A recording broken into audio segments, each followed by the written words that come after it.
वृंदावन की गोपियों ने एक बार उपवास रखा। उस उपवास को पूर्ण करने के लिए किसी ऋषि को भोजन खिलाने की रीति का पालन करना आवश्यक था।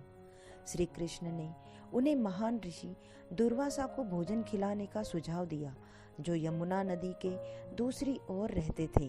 गोपियों ने स्वादिष्ट भोजन बनाया और दुर्वासा ऋषि को खिलाने के लिए निकल पड़ी, किंतु उस दिन नदी का बहाव बहुत तेज था और कोई भी नाविक उन्हें नदी पार कराने के लिए तैयार नहीं हुआ। गोपियों ने जब श्री कृष्ण से इसका समाधान पूछा, तब उन्होंने उत्तर दिया, तुम नदी से कहो कि यदि श्री कृष्ण अखंड ब्रह्मचारी है तब वह उन्हें रास्ता दे। गोपियां हंसने लगी, क्योंकि वह जानती थी कि श्री कृष्ण प्रायः उन पर मोहित रहते हैं और इसलिए उनके अखंड ब्रह्मचारी होने का कोई प्रश्न नहीं था। लेकिन जब उन्होंने यमुना नदी से इस प्रकार की प्रार्थना की, तब नदी ने पुष्पों का सेतु प्रकट कर उन्हें नदी पार जाने का मार्ग दे दिया। गोपियां आश्चर्यचकित रह गई। वे नदी पार कर दुर्वासा ऋषि के आश्रम पहुंची। उन्होंने दुर्वासा ऋषि से प्रार्थना की कि वह उनके स्वादिष्ट भोजन को ग्रहण करे। एक महान तपस्वी होने के कारण उन्होंने भोजन का कुछ अंश ही ग्रहण किया, जिससे गोपियां निराश हो गई। दुर्वासा ने गोपियों की इच्छा को स्वीकार किया और उन्होंने अपनी चमत्कारिक योग शक्ति का प्रयोग कर गोपियों का सारा भोजन खा लिया।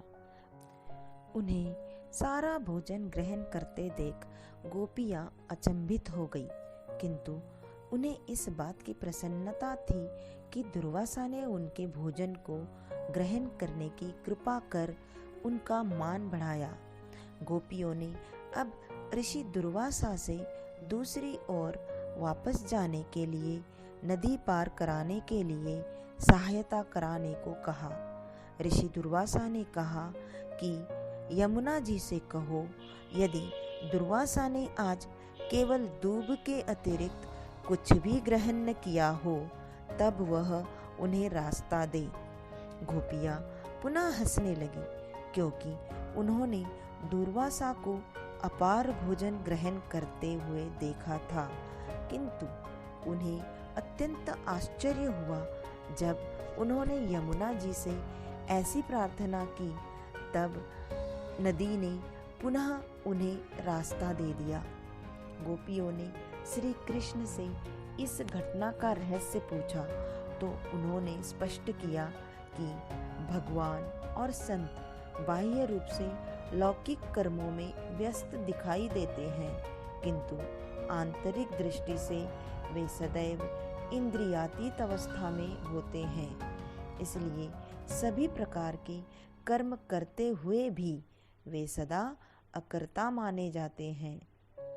यद्यपि श्री कृष्ण बाह्य रूप से गोपियों से प्रेम भाव से मिलते जुलते थे, किंतु आंतरिक रूप से अखंड ब्रह्मचारी थे। इसी प्रकार ऋषि दुर्वासा ने गोपियों द्वारा अर्पित किया गया स्वादिष्ट भोजन खाया, किंतु आंतरिक दृष्टि से उन्होंने मन से दूब का स्वाद ही चखा था।